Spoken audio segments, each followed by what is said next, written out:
Boa noite, uma grande satisfação retornar aqui ao clube. Agradeço o convite do comandante Joel. Eu, ao contrário dos meus colegas anteriores, vou falar de aspectos mais práticos, que dizem respeito a financiamento de todos esses projetos inovadores que a gente tem visto aqui.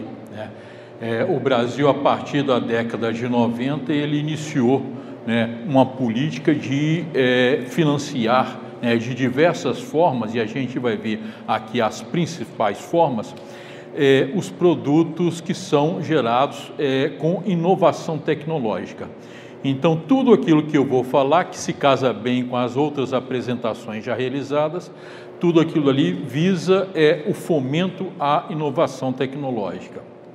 Bom, a gente então precisa saber aqui quem que pode captar esses recursos, Podem captar os recursos dos quais eu vou falar a seguir: financiamento não reembolsável, crédito, leis de incentivo, podem captar todas as empresas, todos os pesquisadores, todas as universidades, que estejam nessa fase daqui, na fase de pesquisa tecnológica e de desenvolvimento tecnológico.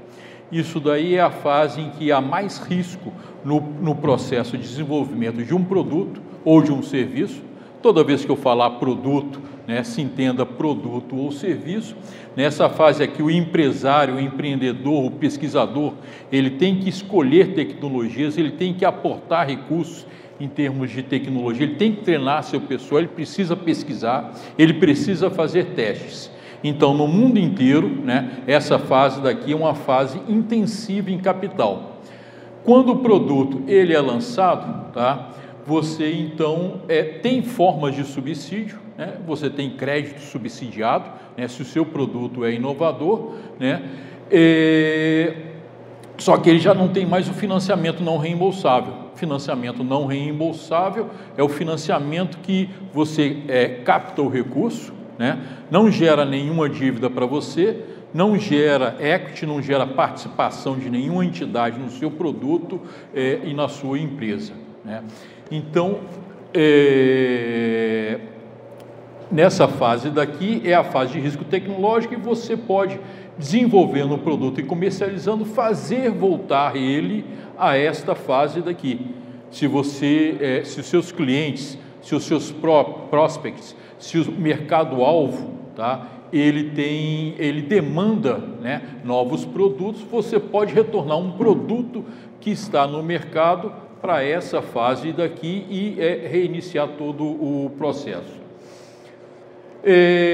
Então, aqui eu já vou começar a falar dos tipos de apoio, dos tipos de fomento que estão disponíveis para os produtos inovadores. Eu vou fazer aqui uma pequena comparação, uma comparação rápida, da Lei do Bem, dos editais de financiamento não reembolsável, e do crédito. Vamos analisar isso com relação se tem concorrência, de como é feito o desembolso, o valor do projeto, o reembolso. Reembolso é se você tem que devolver o dinheiro ou não, a quem está financiando, e o início, quando você começa a receber o recurso. A Lei do Bem, eu vou falar um pouquinho mais sobre ela no final. Vamos entender a Lei do Bem como sendo o seguinte: uma lei de fomento, de incentivo fiscal, que permite a você economizar 34% do valor do projeto. A média das 1.700 empresas brasileiras que utilizam a Lei do Bem, a média é 34% de economia em relação ao valor do projeto. Então, vamos ficar por enquanto com esse conceito. É uma lei de incentivo. E aqui os editais de financiamento não reembolsável e crédito. Lei do Bem, tem concorrência? Não, não tem. Isso é uma decisão do empresário, e ele comunica ao seu contador: olha, a partir de hoje eu estou utilizando a Lei do Bem. Então eu quero usufruir de todos os benefícios que a gente vai ver mais no final, todos os benefícios cabíveis. E ele então vai prestar conta anualmente do dinheiro que ele utilizou, que é uma dedução do imposto de renda e da CSLL. CSLL, Contribuição Social sobre o Lucro Líquido. A lei do bem, ela tem duas desvantagens que o pessoal está há bastante tempo lutando contra essas desvantagens, que são o seguinte: só pode utilizar a lei do bem quem está tendo lucro, tá? Porque a lei do bem é uma isenção de imposto de renda, né? Quem está no prejuízo não vai pagar imposto de renda. E a outra questão é que ela está disponível na forma como eu estou explicando, somente para as empresas que fazem apuração por lucro real, tá? Não pode ser nem lucro presumido, nem simples. As empresas de lucro presumido, elas têm outras vantagens, né, na lei do bem, menores, mas têm vantagens. Bom, lei do bem não tem concorrência, editais têm uma alta concorrência, né? Alta concorrência, vamos colocar aí só para a gente ter uma noção, 15 projetos disputando, né, para um ser aprovado, né? Isso daí foi alguns editais recentes tiveram essa média. E crédito, quando você pega dinheiro emprestado, né, você também não tem concorrência. O desembolso é mensal, na lei do bem você usufrui do benefício mensalmente. Nos editais você usufrui do benefício semestralmente, de acordo com o seu projeto, né? Você faz um projeto e diz: olha, eu vou gastar tanto assim, assim, assado. E semestralmente a entidade de fomento, BNDES, FINEP, CNPq e tudo mais, vai pagar você de acordo com o seu orçamento. E o crédito é periódico, de acordo também com o seu projeto. A lei do bem, conforme eu já disse, ela permite uma economia de 34% do valor do projeto, né? Isso em termos de concorrência, né? Isso daí é uma tremenda vantagem competitiva, né? Você economizar 34% do valor que você gastou.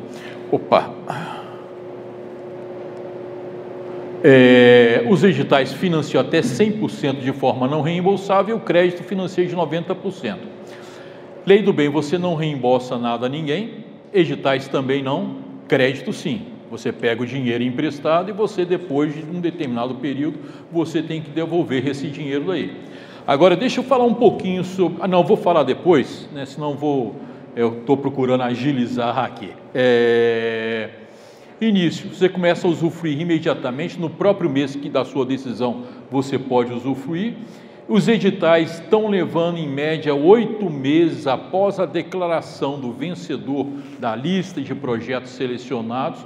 Os editais eles estão pagando em termos de 8 meses, há editais que pagam muito mais lentamente, um ano e meio, um negócio assim. Há alguns editais que pagam mais rapidamente. E o crédito leva em torno de 6 meses, dependendo do montante, tá?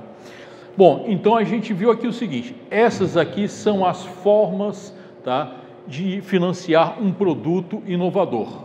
Essas formas não são uma criação brasileira, ao contrário, o Brasil entrou nesse esquema aí, conforme explicado anteriormente, a partir de mais ou menos, segundo o governo Fernando Henrique, com a criação dos fundos setoriais, dos 16 fundos setoriais, e essas medidas aqui são medidas que já foram tomadas principalmente pelos tigres asiáticos, né? Primeiro eles começaram a copiar, o Japão, né, começou a copiar os relógios suíços, depois os carros americanos, depois a Coreia, Taiwan e por aí vai. Então, esse modelo daqui de financiamento da inovação é um modelo que se remete àquela época do surgimento dos tigres asiáticos. Financiamento não reembolsável, né? É o recurso financeiro que não precisa ser devolvido à agência de fomento, desde que sejam cumpridas a finalidade do projeto e as regras estabelecidas no contrato. Não gera dívida, nem gera participação acionária. Normalmente é lançado na forma de editais. Espetacular isso daí, né? Só que todo mundo sabe disso daí. Então tem uma concorrência pesada. Uma concorrência que, diga-se de passagem, né, não é o meu objetivo aqui falar sobre isso aí, mas uma concorrência que tem como critério, principal critério dessa concorrência é a inovação tecnológica, tá? Então, se o seu projeto é um projeto inovador do ponto de vista tecnológico, ele está ganhando ponto aqui, tá? E isso ele está ganhando ponto não só em termos de um edital da FAPERJ, que é um edital estadual, em termos de um edital da FINEP, ou do BNDES, que é nacional, mas também em termos dos editais internacionais, dos quais a gente pode participar. Fundação Gates, Google, Horizonte 2020, BID, Banco Interamericano de Desenvolvimento e por aí vai. Bom, agências brasileiras, né, que disponibilizam recursos não reembolsáveis, agências internacionais. Horizonte 2020 é o maior conjunto de editais do mundo, é da Comunidade Europeia. Ela, em 2014, começou a liberar 80 bilhões de euros para desenvolvimento tecnológico, para pesquisa e desenvolvimento tecnológico. Faz parte da política industrial da Comunidade Europeia. As empresas, as universidades, os pesquisadores brasileiros podem participar desses editais. Qual é o problema? O problema é a concorrência, né? A concorrência nos editais do Horizonte 2020 é uma concorrência que, nos 12 critérios, se eu não me engano, de análise, os vencedores tiram nota 10 nos 12 critérios, né? Então é uma concorrência realmente pesada. Quais são as despesas que o financiamento não reembolsável paga? Aí varia de acordo com a lei que rege aquele financiamento. Se for lei 866, despesas correntes e despesas de capital. Se for lei de inovação, né, a lei de inovação ela não pode ser utilizada para aumentar o patrimônio do empresário. Então, ela pode pagar salários com os impostos, com os encargos, tá? Despesas correntes, né? Valores típicos aqui de R$400 mil até R$1,5 milhão. É claro que se você pega uma entidade como, por exemplo, o BNDES não tem um valor máximo, né, para pagar, né? Se você pega os editais da ANEEL, Agência Nacional de Energia Elétrica, esses editais também não têm valor máximo. Só para a gente ter uma ideia, os editais da ANEEL, em média, têm fornecido R$1.900.000 por projeto de forma não reembolsável. Isto desde 1991. Desde 1991.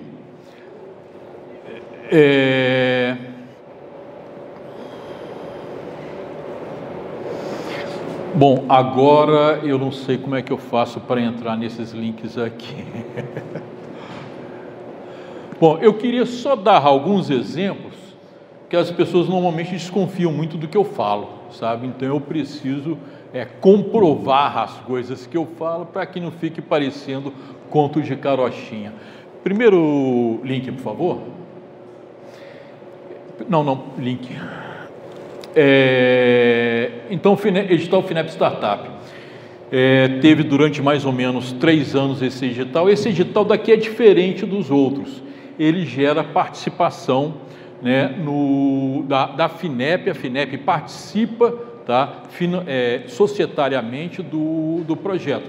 Uma pequena parte, mas ela participa. Isso aqui é atípico, é a primeira vez que a FINEP atua da mesma maneira que é comum no BNDES atuar. O BNDES ele tem editais, né, e programas de financiamento.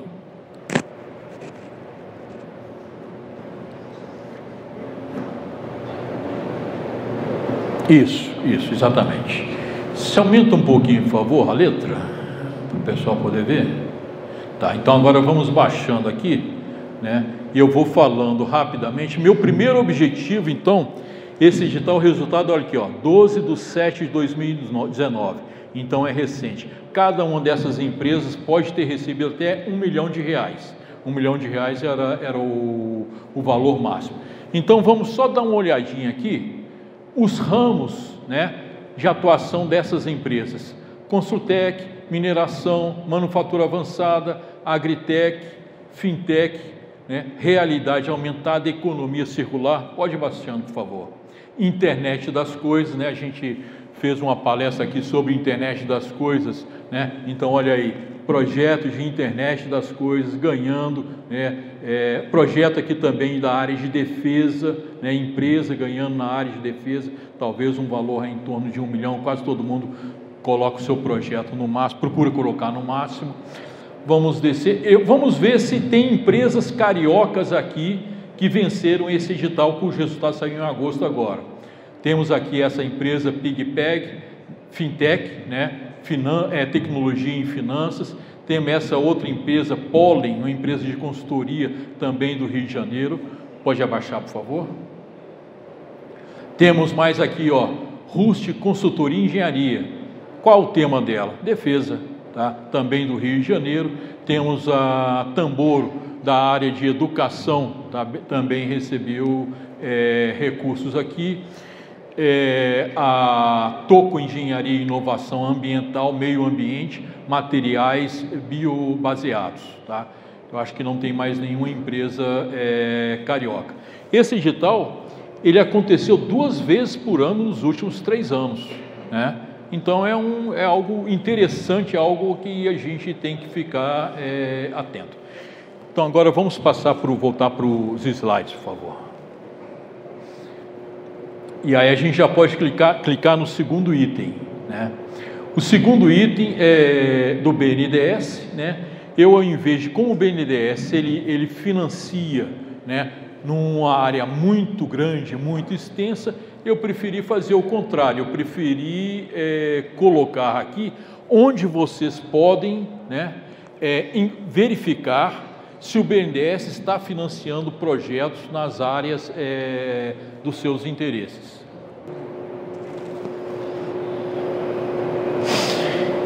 Então, aqui é o navegador de financiamento do BNDES, né? O BNDES, ele pode descer, por favor? Ele financia projetos em todas essas áreas aqui, software, meio ambiente, infraestrutura. Ele possui condições especiais para startups, microempresas e médias empresas, né? Eu gosto de citar como exemplo o edital do BNDES, que teve resultado no ano passado do pilotos de IoT, pilotos de internet das coisas. Esse edital pagou 1 milhão para cada uma das empresas selecionadas, eu acho que foram de 20 a 30 empresas selecionadas, e depois que os projetos ficaram prontos, o BNDES emprestou dinheiro para os clientes dessas empresas comprarem seus produtos. É inacreditável que a gente veja uma iniciativa como essas aqui no Brasil.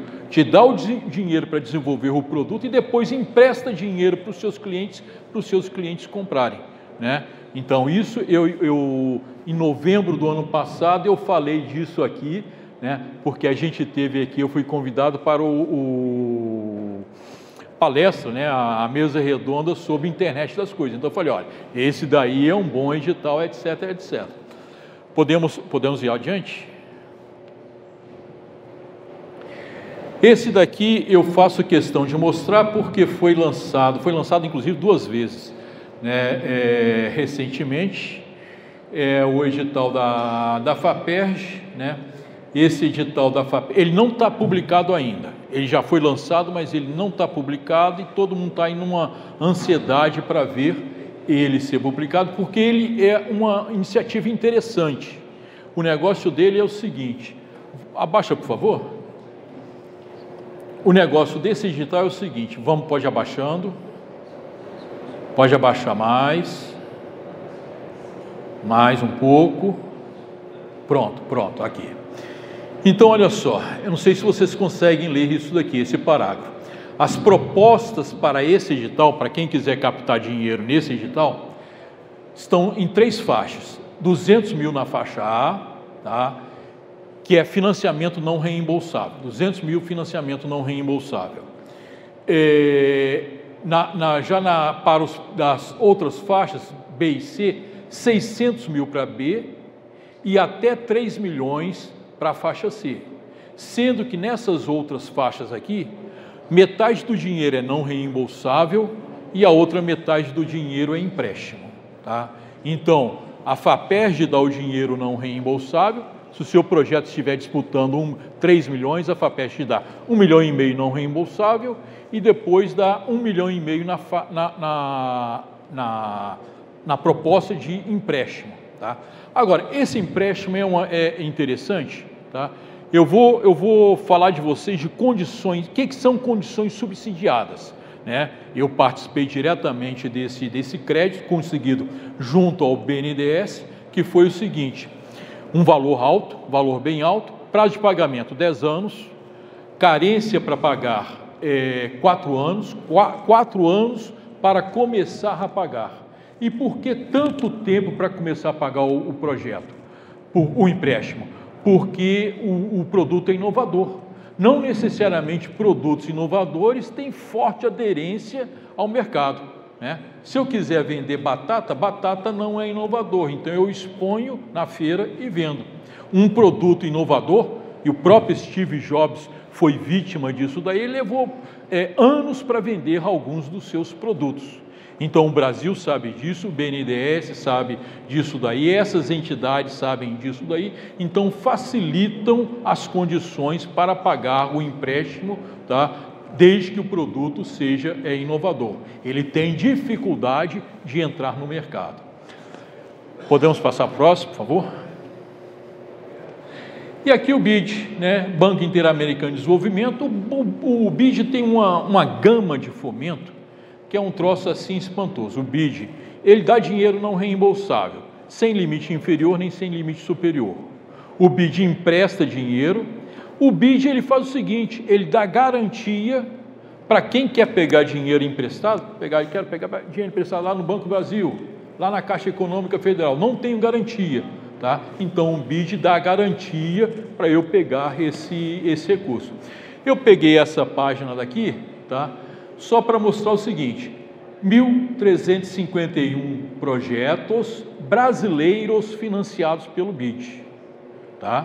Tá certo que aqui tem muitas coisas que são obras públicas, mas vai abaixando, por favor.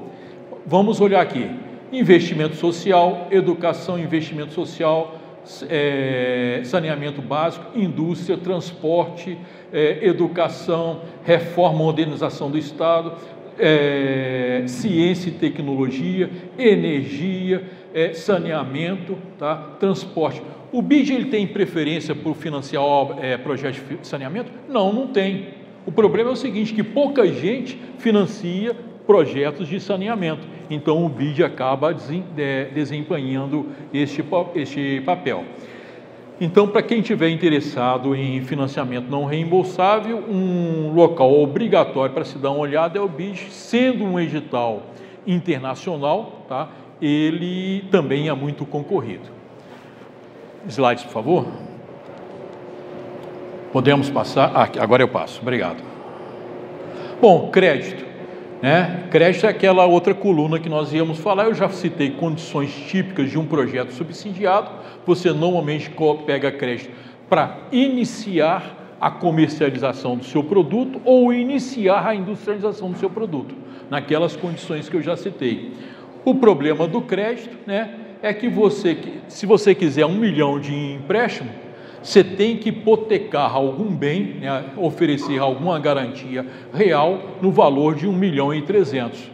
Mas aí, sabendo disso, diversas entidades, como por exemplo, Fundo Garantidor de Investimento do BNDES, o fundo do FAMP do Sebrae, o Fundo de Garantia do Banco do Brasil, o BID, o Banco do Nordeste também, eles oferecem, né, garantia por você. Tá? Então eu não tenho nenhum bem, eu quero pegar um dinheiro emprestado, então chego lá para uma dessas entidades e falo: olha, queria que vocês dessem a garantia em meu nome. Qual é o problema? O problema é que eu estou pegando dinheiro emprestado, eu vou ter que devolver com determinada taxa de juros, mesmo que subsidiada. Aqui, né, ele também vai cobrar uns juros para me fornecer essa garantia. Então o custo do projeto, o custo do seu retorno vai aumentar, né? Mas essa daqui é uma maneira de você fugir da garantia. Lei do bem, né? A lei do bem, eu já disse, ela permite uma economia de 34% no valor do seu projeto, tá? Isso aí acontece com essas exclusões, né? Toda vez que a gente vai pagar imposto de renda, a gente deduz as despesas do ano anterior, né? Plano de saúde, escola, essas coisas todas. A Lei do Bem está dizendo o seguinte: olha, para as empresas que utilizarem a lei, e esse valor das despesas vai ser aumentado para 60%. Então, aqui eu vou descontar do IR e da CSLL 160% das despesas do projeto.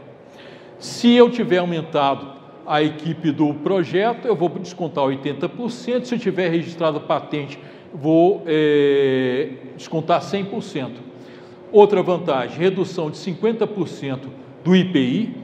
Qualquer equipamento que você compre que pague IPI, tá? Você tem uma redução de 50% se esse equipamento, se esse bem industrial for para algum projeto de lei do bem. Depreciação integral do equipamento adquirido para os projetos de pesquisa científica e tecnológica. O que é uma depreciação? Depreciação é algo que me permite uma dedução no imposto de renda de um bem que eu quero repor. Então, eu tenho um caminhão, esse caminhão vai se tornar obsoleto em 10 anos. Então, eu posso deduzir do imposto de renda 10% ao ano, né? A Lei do Bem diz o seguinte: olha, você pode fazer a dedução integral, tá, no período do projeto. Então, o meu projeto é um projeto de 3 anos, aquela depreciação que eu realizaria em 10 anos, eu realizo em apenas 3 anos, tá? A mesma coisa com a amortização.